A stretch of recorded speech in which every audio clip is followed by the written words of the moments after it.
Excellent. Welcome, everybody. Good to see you. I'm going to share my screen here real quick and do a little intro for y'all.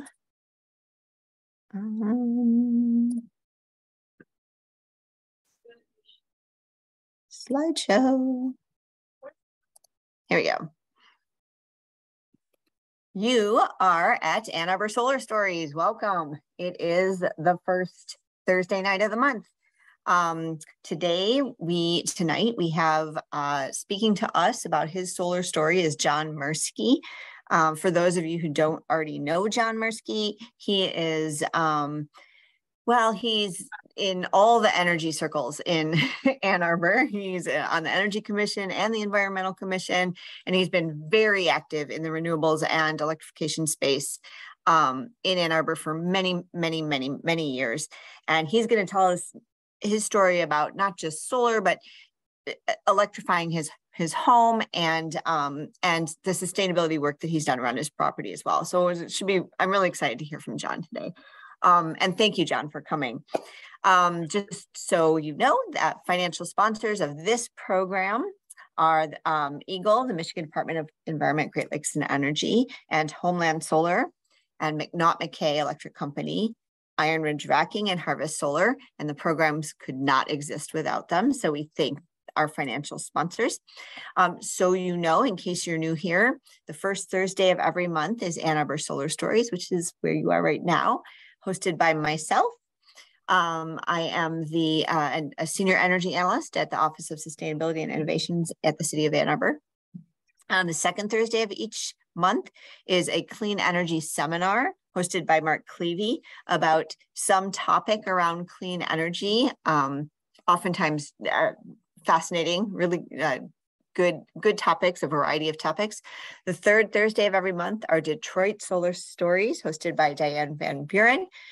And then the fourth Thursday is either a My Solar Story, so from somewhere else in Michigan, or an energy Q&A where you can come and just get all your energy questions answered by all of the people that like to hang out on Thursday nights and talk about all things energy, which is the people, many of the people on this call. GLREA is a nonprofit. It was formed in 1991. It's supported by its members to educate and advocate for renewable energy in the Great Lakes. And they do both of those things in spades. So if you're interested in helping GLREA, you can become a member. You can renew your membership. You can financially sponsor a membership for a local teacher or student, and let other people know about GLREA so that they can come and hear about the solar stories and learn about renewable energy and all things solar. So that's the extent of my little intro. And I'm going to hand it over to John Mirsky and let him take it from here.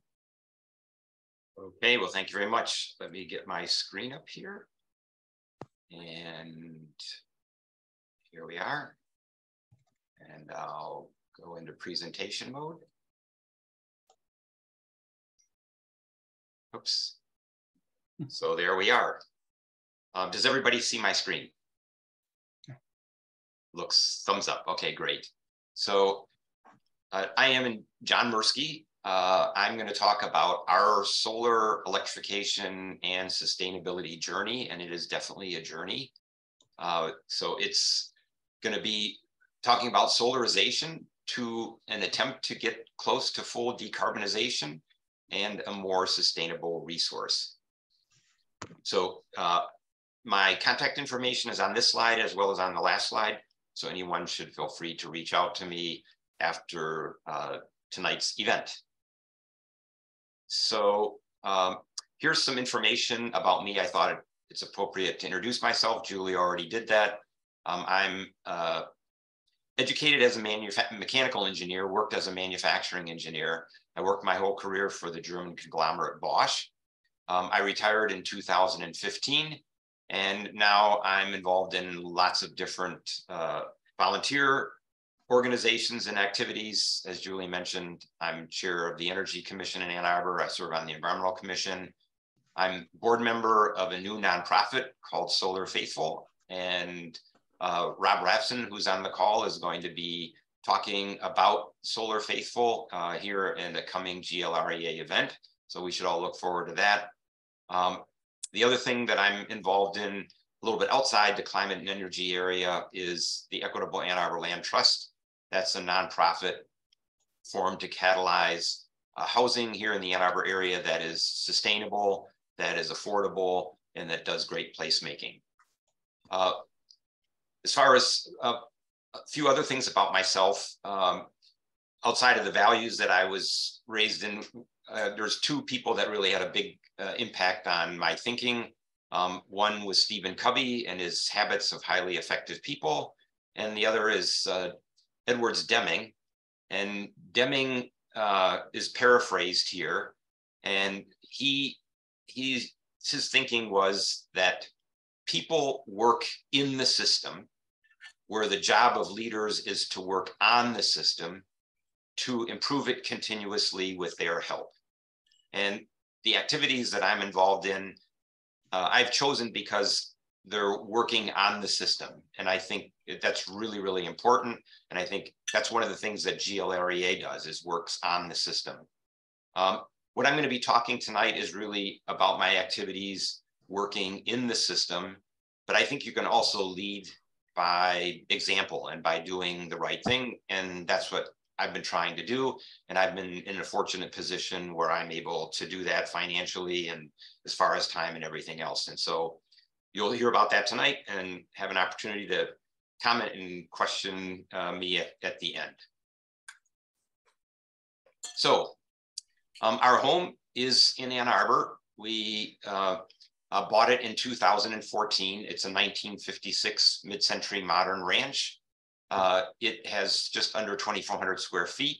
It's got a basement under about 35% of it, and then a crawl space underneath the rest of it. It's a pretty typical home here in Ann Arbor in terms of size: 2 bedrooms, a study, 2 baths, a kitchen, dining room, etc. We have an unusually large lot for being in town, and we're really blessed to have that. Here are some pictures of it on the left. They're a little bit distorted by the camera lens, but this is sort of our front entrance from the driveway. Actually, our front entrance is around the corner. And then you see a view of our back of our house at the bottom. And then on the right, you see a Google Earth view of the property. You can see that we are situated almost directly on a north-south axis. And we have a flat roof. You can see that both on the left and on the right. And so that really provides for a lot of great opportunities to do things with solar, but also with the property, we've been able to do a lot of other things as well. So when we bought our house, these are the conditions that it was in. First of all, from a design perspective and from its orientation, it had good solar or passive solar orientation. We have large eaves over our south-facing windows, which is really nice. We get a lot of sun in the wintertime, and then it's shaded in the summertime. The insulation was basically almost nothing. There was 3-inch fiberglass bat covered with aluminum foil under the flat roof, and in the walls, the R value is 9 or 10, or probably even less than that, because it's probably been compressed over time.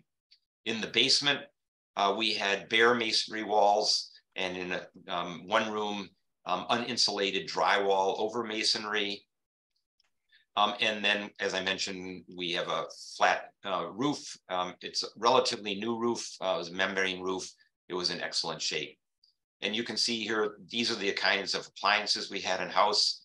A 1987 furnace, and a gas burning furnace, and air conditioning unit, natural gas hot water heater, a gas cooktop, an electric oven, an electric refrigerator, obviously, as well as a natural gas fireplace. When we bought the house, my wife was not too excited about it because she thought it was going to be very energy inefficient and not very comfortable. And we got our first monthly utility bill from DTE, and it was $1,200, and she just about couldn't believe it. and neither could I. And we called up and they said, well, it's based on historic use. And then later on, we learned that the previous resident, who was a renter, had grown marijuana in the basement. So that's why the utility bills were so high. But nevertheless, it was a really poor envelope, and there were things that we decided we needed to do to fix up the house. This is a slide that's several years old. A couple of us that were on the Energy Commission at the time developed the slide for use, and the city's got a slightly different version now. But this is sort of our vision of a sustainable residence. Everything in dark green is sort of related to the structure, and everything in light green is related, generally speaking, to the outside of the house. And this is what we essentially wanted to accomplish with our home. So you can read all that. I think most of you are familiar with this. And our attempt was to get from our existing conditions to something close to this. This is a rough chronology of the improvements that we made. And I'm going to go over each one of these, including solar at the end, and tell you also about some of the things that we'd like to do going forward. So the first thing that we did is we were living in Plymouth, Michigan at the time we bought the house. And so we were able to do a lot of major work on the house when it was basically uninhabited. Pardon me? Oh, okay. Metal Arc Design and Build was our general contractor. We did a lot of improvements to the envelope. We installed a geothermal system for our HVAC, added a second electrical meter for that. We expanded and upgraded our panel. We installed a level 2 EV charger. I'll get more into that. And we also did some sort of aesthetics works. We put in new flooring, refinished woodwork, repainted, etc. Since then, in 2016, we replaced our washer and dryer with a new washer and a heat pump dryer. We replaced our natural gas water heater with electric units. I'll talk about that. We replaced our cooktop with an induction unit in 2020. And then finally, last year and early this year, in 2 phases, we installed rooftop solar. So I'm going to talk about sort of each one of those and why they were important on our journey. The very first thing that we did is at the advice of Metal Arc, we interfaced with Doug Selby, who's also very, very much into energy conservation, efficiency, and climate action. And my Jan Culbertson, who's been a friend of mine since high school. She's an architect.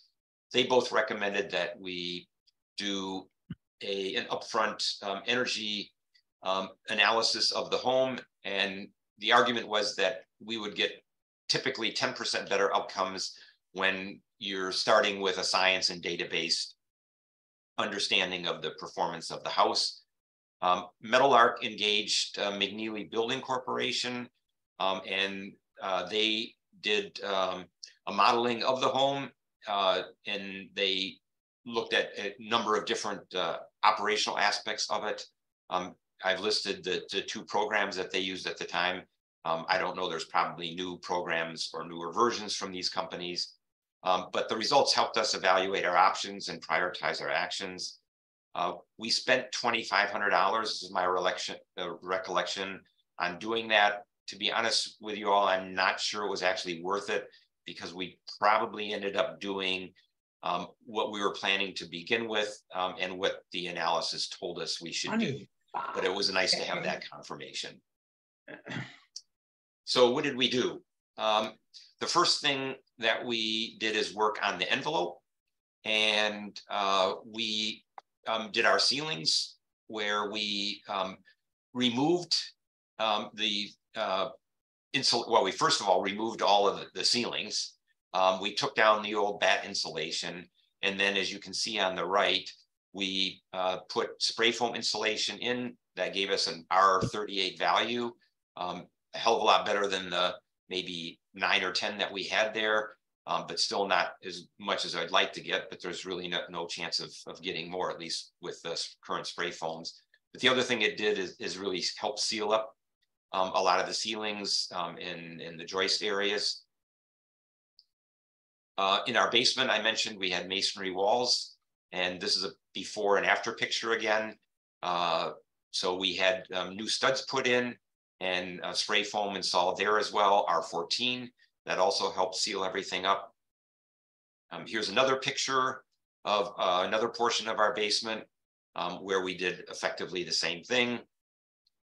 And this is a picture of our crawl space. And as I said, about 65% of our house is over crawl space. So this was important. We had all the outside walls of the crawl space spray foam and sealed, including the rim joist area, adding R19 there, and again, sealing things off.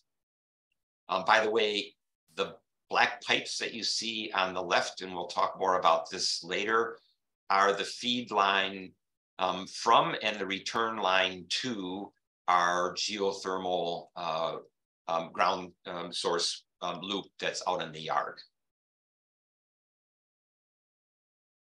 Another issue that we had with our house is it still had its original aluminum framed double pane windows. Some issues that you can all imagine with 60-some-year-old windows. First of all, aluminum is an excellent conductor. There are no thermal breaks in the design of these windows. A lot of the seals were broken on the glazing, and the hardware was in poor condition. We looked at trying to have these all refurbished. Actually, the company that made these windows was still in operations at the time, and I contacted them, but things went cold, and so I finally decided to replace the windows. And this is what we put in. Alpen is a company that now is joined with a couple of other companies, so they provide a number of different types of products like doors and windows and things like that. And these are really high performing windows, especially for the time. These are effectively triple paned. There's 2 panes of glass, and as you can see on the left, there's a film that's suspended in the middle. The gap is filled by an inert gas. They are fiberglass framed, insulated with foam, and they have really good weather stripping and thermal breaks. The window performance is quite good for a window. The sliders have an R value of about 5. The fixed units are 5.8. The solar heat gain coefficient is also good. That's important because we do have south-facing windows. And the other thing that we did is we added closed cell blinds to our entire bedroom wing, as well as in our kitchen area, and that added about another R3 to our windows. The house also had 3 horizontally mounted skylights on the roof, and we replaced those with units from Wasco, which has since been purchased by Velux. And those units were filled with essentially a polycarbonate type of cell that was filled with this product called Lumera Aerogel. It's, I believe, one of the highest light transmitting materials in terms of its R value.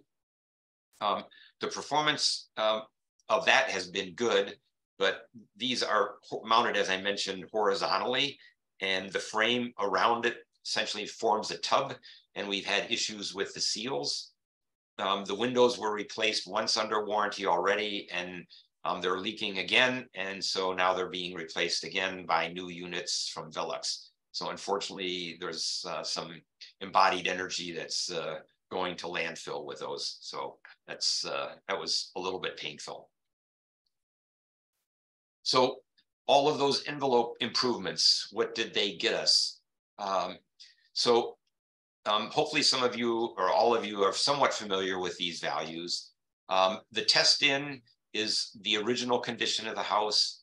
The test out is essentially when the envelope work was done by Metal Arc. So you can see the red arrow and the changes in between. And then there were some additional actions that I took afterwards, and you can see the progression. So what this refers to, where it says CFM 50 and ACH 50, these are measurements taken with a pressure differential between the inside and the outside of 50 pascals. And that is essentially the pressure differential that a 20-mile-an-hour wind would cause if you have that outside of your home. And you can see that in that condition, our house would leak roughly 6,400 cubic feet per minute, which would result in almost about 13 and a half air changes per hour. And through the work that we did, we dropped that to roughly 2,600 or 5.7 air changes per hour. And right now, these are values that were taken in 2021. I had one more blower door test run, and we're now at 4.3 air changes per hour, or a CFM equivalent of 1,942. For reference purposes, new construction in the state of Michigan has an ACH target of less than 4. So we're right around what the current code is. What's really, I want to preach the virtues of passive house construction. Passive house construction essentially is where you take an envelope of a home and you turn it into something like a thermos bottle. It is extremely well sealed, and it is extremely well insulated. And what that does is really retains the heat or the cold in the summertime in the house.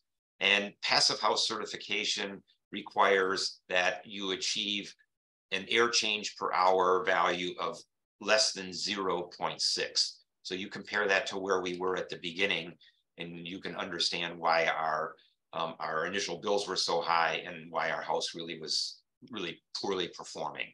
So we're not in a bad place now. We're not as good as what we'd like to be, but it's really difficult, you can see, to do a whole lot better with an older home. And that's really a challenge with the energy transition and with energy efficiency. So I mentioned before, we installed geothermal. We did that as the work on the house was being done with the external envelope and some of the interior work. We have 350 feet wells. You can see that they were drilled in a little corner of our house.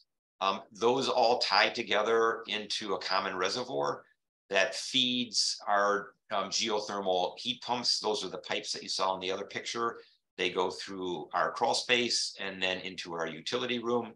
You can see the well drilling equipment on the right. And this is what our geothermal system looks like on the inside. So it's on our left, or in my picture on the right, or on my right in the picture. It's a Bosch 5-ton de-superheater heat pump. And what that means is that the output of the heat pump provides a heat source for these two hot water tanks that are on the right side of the picture. So the first one behind me doesn't have a heating element in it, but it is connected to the de-superheater in the heat pump, and that preheats the water prior to it going to or flowing into the second hot water heater on the right. And then that raises the temperature to 120 degrees. Essentially, the temperature that we use for hot water throughout the house. You can see the costs for those units. Obviously, they're not cheap. These are in today's dollars. We paid, I don't know exactly what we paid for this with Meadowlark, but I talked to Jetstream Mechanical that did the work on our house. And I said, what would it cost to do this today? And they said $50,000 for the wells and for the geothermal system. And that's, by the way, without any incentives. And these two hot water heaters that we installed at the time were about $5,000. So with inflation, they're probably in the range of $6,000. The nice thing about these is that they have a lifetime residential warranty. So hopefully these will never have to be replaced if people take good care of them. By the way, I'm going to take obviously questions on all this at the end. So this is what our geothermal field looks like today. It is planted with native understory plants and small trees underneath two really spectacular sugar maples. These are just big balls of red and orange and yellow flames in the fall. It's just a really gorgeous sight to see. I just took this the other day. So that's what it looks like now. I thought no, that's later, sorry. So our dryers. I mentioned that we replaced our washer and dryer in 2016. They were very old units.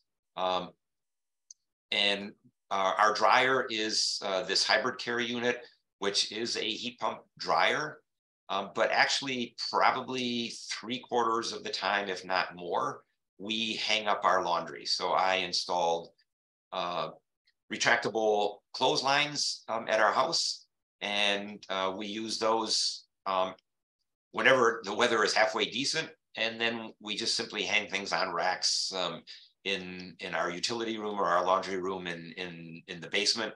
And so we use any one of these 3 different methods for drying our clothes and other kinds of textiles. I mentioned that we replaced our natural gas cooktop with an induction cooktop. We did that in 2020. It was, again, one more step towards this idea of getting to a more sustainable home and reducing our emissions. And I have to say, we love it. We both cook in the house, and this is just so easy to maintain. It's very, very easy to control. You have very, very good control. And we don't use our fan nearly as much as we used to, because most of the time it's just exhausting steam. We don't have to worry about all this news that we're hearing more and more about now with combustion of natural gas in an unvented kitchen area, causing health problems, particularly in little children. That wasn't our motivation. We don't have kids at home anymore, or even grandkids nearby, but we really wanted to get off of natural gas. So on the transportation side, we are now all electric and human powered transportation. When we bought our house, we originally had 2 vehicles. We had a model year 12 Chevrolet Volt and a Subaru Outback. PZEV means partial zero emissions vehicle, meaning it's actually sort of like a California version that we decided to get here in Michigan. During the pandemic, we realized, and even emerging out of the pandemic, that we just really didn't need 2 cars. So we sold our Outback to our son. And in the meantime, we're just using this 1 car. I generally commute to meetings using my road bike. I can get to campus here in Ann Arbor or downtown in 10 to 15 minutes. Or in cases like this, I communicate by Zoom. And then the other thing that we do is we walk a lot. We walk into campus for cultural events or lectures and for entertainment and things like that in downtown Ann Arbor. Oops. So this is a solar story. So I need to say a little bit about solar. Keep Julie happy. We installed 14 kilowatts finally in October 2022. And then we realized that we probably had some additional space that wasn't actually that heavily shaded. So we added another 1.6 kilowatts in January. Homeland Solar did our installation. You can see the cost here, both absolute dollars as well as cost per watt. And then fortunately with the IRA, it bumped the tax credit back up to 30%. And so from 26, so you can see what essentially our effective costs were after our tax credit. This yields an internal rate of return of about 4%. And that was more than satisfactory for us. Really, for us, our major motivation was simply mitigating the social environmental costs of carbon emissions. But if you think of the rate of return in terms of something that's a very, very low risk, very secure. Some of us probably have money invested somewhere through a retirement account or something like that, that is like invested in a bond, and bonds returns are generally in this range. And this is obviously doing a lot better than just having money sit in a bond. We're really doing something good for the environment and for people who are suffering the consequences of greenhouse gas emissions and climate change. Our array is split in half and feeds two inverters that feed our 2 meters. We have 1 meter for our geothermal system and 1 meter for the rest of our house. Yeah, it's pretty straightforward installation. Right now, it's a little bit ugly, but we're planning on putting up a trellis and adding some vines to that to provide a little bit of screening, and we'll be able to take that trellis down if somebody needs to access the meters or the inverters. So what does this system do for us? The takeaway is in the upper right. It's performing basically as designed and as committed. It was projected to offset 90% of our total use, electrical use, and since we're basically an all-electric house, that means we're almost 100% of offsetting our electricity. You can see it was installed, as I mentioned, and interconnected with DTE in October of last year, so we don't have a whole year yet. But what I've done is I took 2 graphs out of the proposal from Homeland for the month of April, and you can see it was projected to produce about 16 or 1.6 megawatts. We got a little bit more than that, but that's really due to the addition of the 1.6 kilowatts that we added in January. So basically, it's performing as we had hoped. So we obviously do use power from the grid. We were in Plymouth when we were living there previously, My Green Power customers. We did that for many years. And admittedly, when I found out that DTE was one of the major funders, I think the second largest funder of the campaign to fight the renewable portfolio standard that was proposed and went on as a ballot initiative, I said, I'm not going to pay extra money for My Green Power to DTE when it's working behind the scenes to actually reduce the use of renewable energy. So we switched to Arcadia. This might be something that's a good option for others in other parts of the state. DTE now obviously has changed their My Green Power program so that it is has parity with its gray power if you sign up for that. So we will likely switch back to My Green Power because right now we're paying a premium, but I haven't been that motivated to do it. Arcadia is also a B corporation or a benefits corporation, and that simply appeals to me. My sense is that while DTE tries to portray itself as a good corporate citizen, I'm not sure that that's always the case. Gas. This is a cut and paste from our account on the DTE site. Our only remaining gas uses are for our fireplace and for propane for our grill. You can see that in the year from April 22 through March of this year, we used a total of 900 cubic feet of gas for the entire year. According to the U.S. Energy Information Administration, the average monthly use for residential gas is 70 to 90 CCF per month. Now, I didn't go back, admittedly, it just popped into my head. I could have probably gone in several years back to see what my old usage was to compare to that, but we've been running on geothermal, so we're really not a standard home at all. We haven't been since we moved in the house. So you can see we're using roughly 10% of what a typical household, for the whole year, we're using 10% of what a typical household uses in a month. So I also talked about trying to be sustainable, not just with our house, but holistically looking at our yard. When we moved in, our yard in many areas was just overrun with invasive buckthorn and honeysuckle. We removed all of that. We have a pretty good sized lot, and there were quite a few sections of that, including the area where the geothermal field was, that was just basically mowed grass and mowed weeds. We've reduced that by 80%. We've installed a native wildflower and grass prairie. That's a picture of it in the lower right. We've also planted a lot of native forest floor plants, native shrubs. Some of the kinds that we've planted are listed.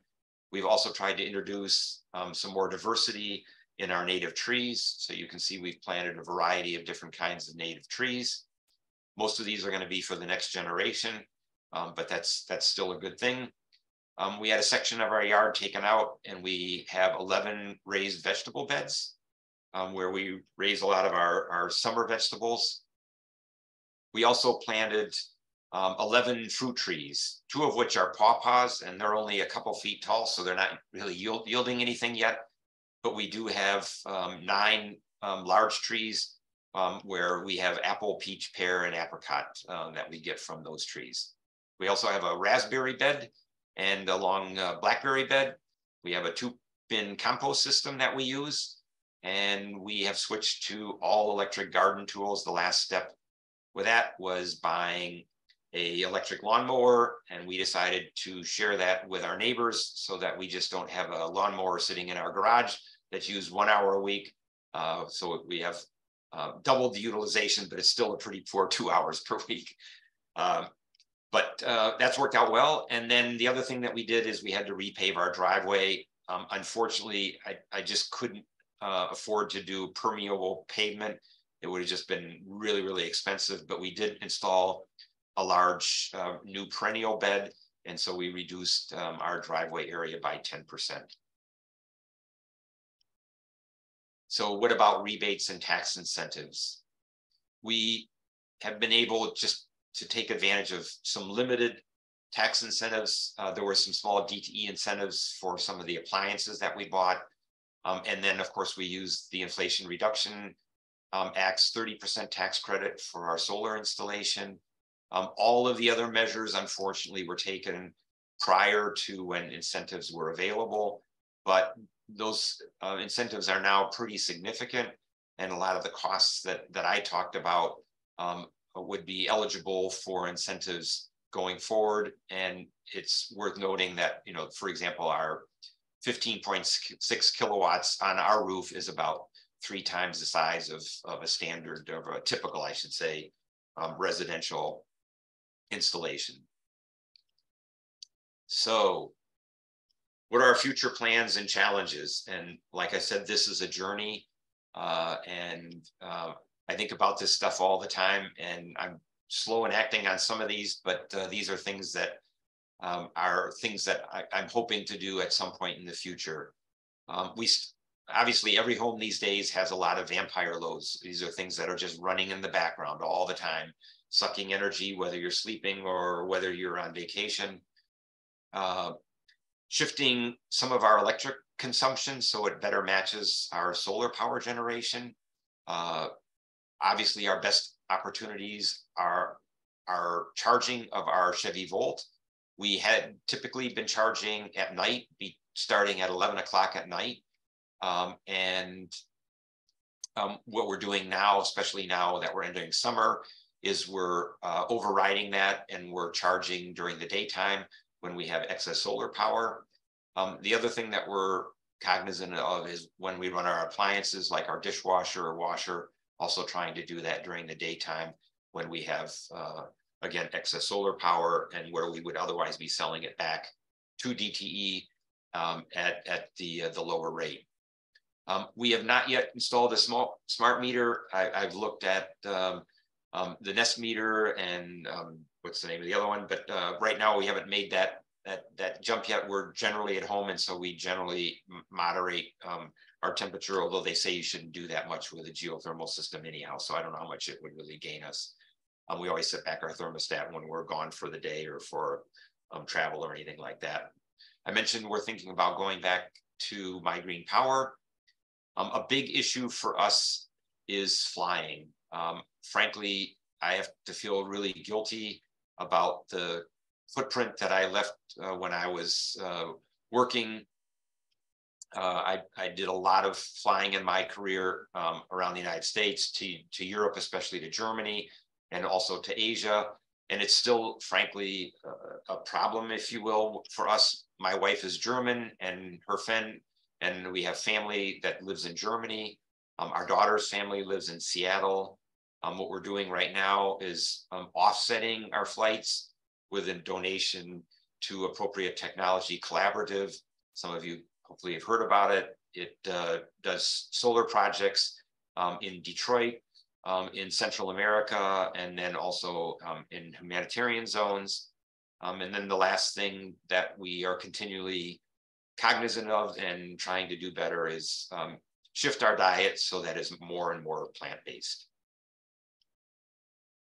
So that's my solar story. That is our journey.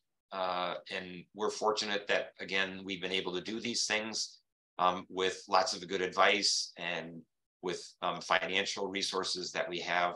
Hopefully, I've informed or inspired you in some small way, and I'm happy to take your comments and as well as your questions, and hopefully I've got some good answers for you. So I am going to stop sharing. I can always share again if somebody wants to look at something. One of the other things that I forgot to put in the presentation is that we switched to the time of day rate with DTE. So we're doing that in the background behind the My Green Power or behind the Arcadia Power that we do. So thanks again for the opportunity to share our journey. That was amazing. And I got an in-person tour once, but somehow seeing it all in pictures and your timeline was even more impactful, because I could see like when you had the ceiling exposed and all of that. So thank you for that, John. That's pretty impressive. There are two hands up, and there's also, I'm just gonna read the one in the chat, and then John, you can sort of take over on calling on people. But from the chat, Dale Klein asked, is the crawl space floor encapsulated or sealed, and is there any venting or extraction of air from the basement for radon? So good questions, very good. The floor in our basement, and I should say in our crawl space, is actually a cement floor. I don't know if it's insulated at all or not, but yeah, it's sealed, and we have a radon unit. We're in a part of town where radon is an issue. I've actually purchased a really high quality radon test unit because I wanted to be sure. And then I've loaned it out probably to a dozen times to various friends so that they can double check their values. And so, yeah, the radon system was necessary, and it's performing as designed. So those are two things that were important, and thank you for those questions. Those are good questions. Dave, do you want to go ahead with yours? Dave Curtis. Yeah, thank you, John. Sure. Real nice presentation. I'm just curious as to if you had considered batteries at all for backup use. So I've considered them, and you might have noticed on this vision of a sustainable house that had storage or batteries. We will probably do that at some point. We have had some problems with power supply and reliability issues with DTE. So that's one reason for doing it. The other is we're obviously with net metering not getting paid particularly well for the energy that we generate that's in excess of what we're using. And frankly, we use very little air conditioning. During the summertime, we installed ceiling fans in a lot of the rooms, all the bedrooms and the other rooms that we use a lot. So we're not using a lot of energy in the summertime. And so to some degree, it might make sense to store that sort of as a battery backup. But right now, prices are still pretty high, and I'm hoping to be able to take advantage of that cost curve, and then also evaluate really whether we're going to get the full benefit out of it. So I should have put that on my, whatever it was, second to last slide about future considerations. I will add that as a reminder. Thanks, Dave, for the good question and the reminder. Jay. Yes, couple of questions. To begin with, your geothermal furnace, was that water furnace or a different manufacturer? No, it's Bosch. Bosch. So okay. I mentioned early on that I worked my whole career for Bosch. I'll take 30 seconds and make a quick aside on that. It's a really interesting company.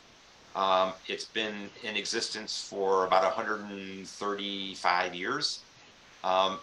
When the founder died, he actually stipulated in his will that the company be essentially donated to a charitable foundation. So 93% of the stock of Bosch is held by a charitable foundation. It's not that the Bosch family made a lot of money and then they created a foundation. Actually, the company, it's a little bit like Patagonia has done, but this was done something like in the 40s or 50s. And the company, just so people know, it's 85 billion in sales, 400,000 employees. That's bigger than Ford and GM combined. So it's really a unique company. It was a great place to work. And so I'm really loyal to the company. And that's why some of the products that you saw, other than the Whirlpool products that are our washer and dryer, most everything else that we have in our house is Bosch, including our level 2 charger. Okay.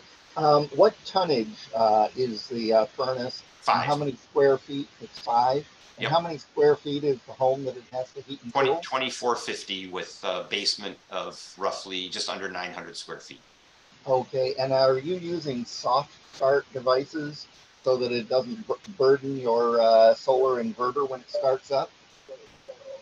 Yeah, we have a, well, I don't know if there's really, if you call it a soft start, but it's a variable feed span and a fan, I should say. And I think it also has a soft start. Well, actually I'm not, because the way it turns on, I mean, just the way it sounds, the compressor, I wouldn't know that you would call it a soft start. That's something for me to look into. I don't know if that was available as an option. I'll check, but I don't know if there's really a ramp up type of. Does some of the other? I mean, you can help me. Do some of the other heat pumps have a soft start function with the compressor? Yes, water furnace, which is what I've been favoring lately, does have soft start, and it's really good when you're on a battery system running an inverter and you need to go and start up the compressor. Water pumping is not that intense, but it's the compressor that really kills it. Right. But having soft start on that really helps. And I've never been able to find anybody that could go and tell me how many watts or kilowatts does it take to go and run the geothermal, not kilowatt hours. How many kilowatts when the thing's starting up do I need to prepare for and have an inverter large enough for to go and handle a geothermal system? So I have contacts still with Bosch's they call thermal technology division, which is, by the way, Bosch has a number of different business sectors. It's the #1 automotive supplier in the world. It's like #1 power tools. But I think in thermal technology, it's like in the top 3 to 5. And I will check and see if I can get that information. And then I can maybe share that through John and get that back to you. Or else you can email me. So it's John Mirsky, JohnMirsky@gmail.com. If you email me, I'll see if I can get that information and get it to you. Okay, thank you very much. Appreciate your time, John. Absolutely. John Sarver. Yeah, I got a couple of questions for you, John. One is, with such little natural gas use, I'm surprised you haven't just closed out your natural gas account because, the monthly service charges are kind of a waste. My second question is that you've done a ton of different things, a lot of different things. And, I know a major motivation for you is climate change. I'm wondering which, and you've been very analytical. So I'm wondering, of all the things you've done, which do you think have contributed the most to kind of dealing with climate change? Well, I think probably, we sort of did it in the order of what we thought was the most important. So the first was really doing the most that we could to the envelope, just so we're not throwing energy away. When the fellow that did the initial blower door finished that, he said, you basically have the equivalent of a 3 foot by 3 foot hole in your ceiling. So you're running, you're running your heating system, and you just have this very huge open chimney in your roof.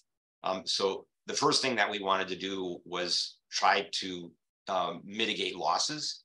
And then the next thing was the geothermal system, because between heating, and I said we don't air condition much, we do, maybe 10 days a year or something like that, maybe 10 to 20 at most, when it's really hot and humid. But there's a lot of natural gas use there. And of course, natural gas is not quite as bad as, certainly burning coal in a power plant, but it's certainly not good. And then the other thing is you've got leaks in systems. I've been at an energy audit at a former energy commissioner's home in Ann Arbor. And the first thing that we did is we went to the gas meter, and lo and behold, right at the gas meter, just on the other side of the gas meter, meaning external to the house, was a methane leak, a natural gas leak. And so we wanted to get off of that. As to your question, why don't I get rid of it? Frankly, we do enjoy our fireplace. Frankly, it's not all that much, maybe 10 times a year, but that's nice. It's something to think about. I suppose we could run that off of propane, or we could put in one of these electric units too. So I've seen some of those. They're not quite as aesthetically pleasing, but it's something to think about. Another future opportunity or challenge to think about. John, there's these really, I just have to jump in here because I recently, within the past year, saw some very cool new fireplaces that use like mist, and they're electric, and they use mist and like lights, and they're the coolest things ever. You can either get them look really natural, or you can get them look really like woo cool. Wow. But anyway, so there may be new options for you there. Okay, more motivation. Murray, and then John Freeman. All right, great presentation, John. Thanks. So could you talk a little bit more about your solar panels? Why did you do it in 2 different installations, and how many panels were in each? So just to add on to that, because in the chat, similar question is why 2 separate meters and inverters? So you can explain that. Yeah, well, we get a lower, you get a lower rate on the geothermal system from DTE. So that was the reason for doing that. Well, first of all, I was a little bit worried about putting solar on our roof because the membrane roof was already on the house, and the life of those is somewhat variable. It's a black one, so it could deteriorate over time. But it held up very, very well. The other thing is I frankly did not want to have the solar show. I know some people want solar as sort of a statement, but our house is a pretty cool mid-century modern home, and I didn't want to have solar panels sticking up all over the place with the sight lines, and I was worried about that. But I had a couple of times roofing companies come out and do work as well as inspections on our roof, and they said your roof is in great shape.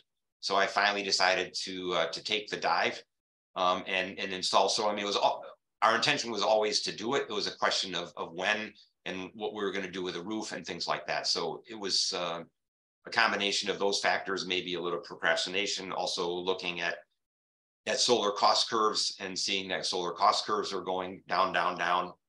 And then when the Inflation Reduction Act was coming into being, that was also a motivation to go ahead and do that with the additional tax credit, although we would have done it on the 26% as well. Did that answer your questions, Murray?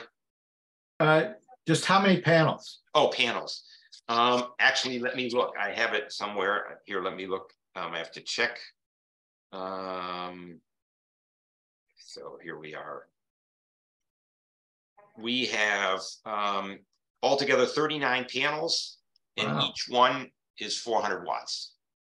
Wow, 400. Interesting. And the two inverters, one inverter, they're, like I said, both solar, or they were in this presentation. One is 7.6 watts AC, and the other one is 6 watt AC.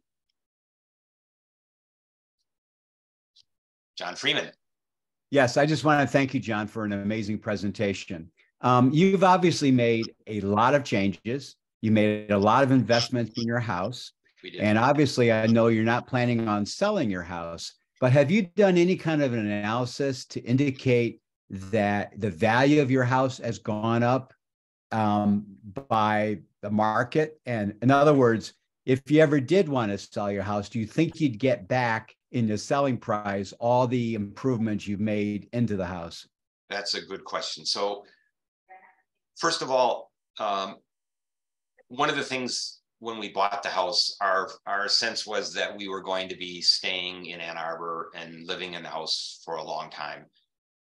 Comfort was also a big consideration. I didn't mention that. I probably should.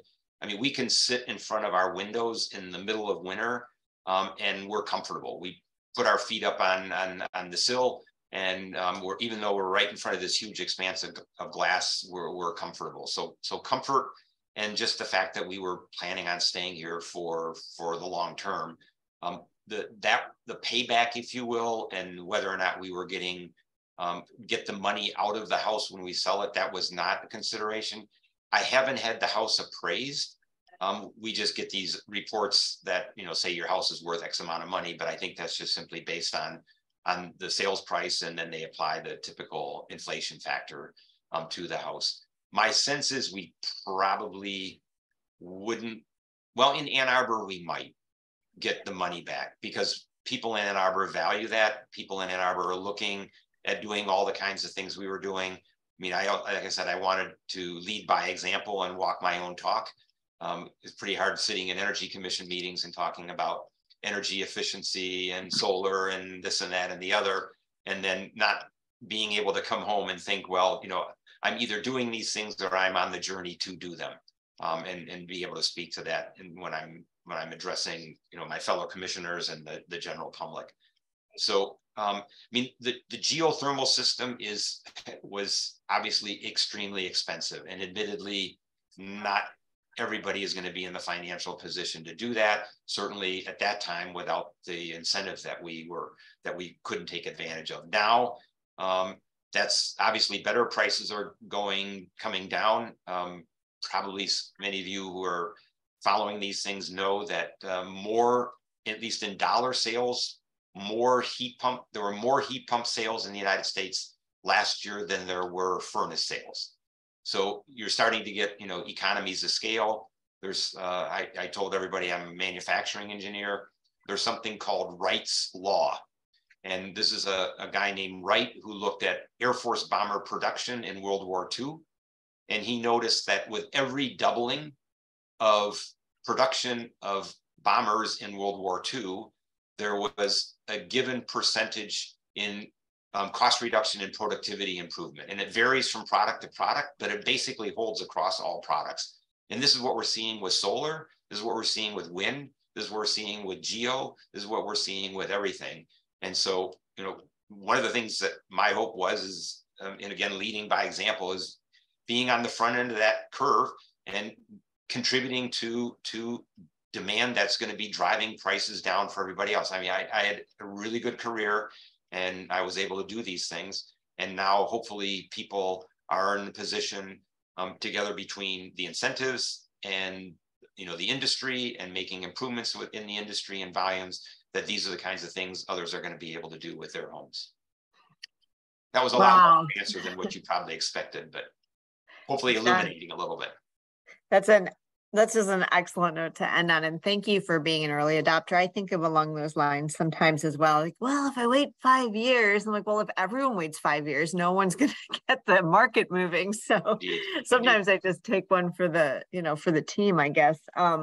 So thanks for taking a lot for the team. That was a really, really fantastic presentation. You all know that it was recorded, right? So if people, if you know of people who are interested in this story or could be interested in this story, please direct them to the GLREA YouTube, where John's story will live in perpetuity, John. So, well, what I want to say is I know quite a few people that are participating tonight, and it's really an honor and a pleasure working with all of you as part of your team. And you inspire me, and hopefully I inspire you too. And it's great. So thanks very much for the work that GLREA does. And like I said, you guys are working on the system, and that's what all of us need to do for everybody else.